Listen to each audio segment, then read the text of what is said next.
રાજકોટમાં યોજાયો નારી શક્તિ વંદના કાર્યક્રમ કેન્દ્રીય મંત્રી પરસોત્તમ રૂપાલાની ઉપસ્થિતિમાં કાર્યક્રમ યોજાયો। મોટી સંખ્યામાં બહેનો આ કાર્યક્રમમાં હાજર રહી પરસોત્તમ રૂપાલાએ સરકારની યોજનાઓ વિશે ચર્ચા કરી।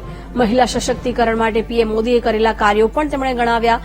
લખપતિ દીદી અને ડ્રોન દીદી વિશે પણ તેમણે વાત કરી હતી।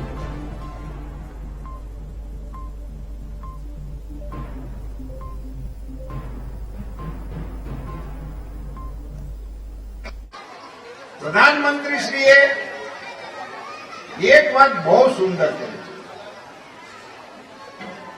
પ્રધાનમંત્રીશ્રીએ આપણી બહેનોને માટે લખપતિ દીદી નામનું ટાઇટલ આપ્યું છે કે આપણી બહેનોને લખપતિ દીદી બનાવવાના છે।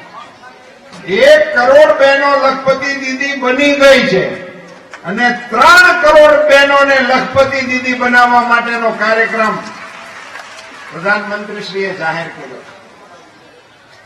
સાહેબ, ટેકનોલોજીની વાત આવે એટલે ભાઈઓ જ કોટ પહેરીને આગળ બેસી જતા। હવે ટેકનોલોજીના મામલામાં પણ મોદી સાહેબે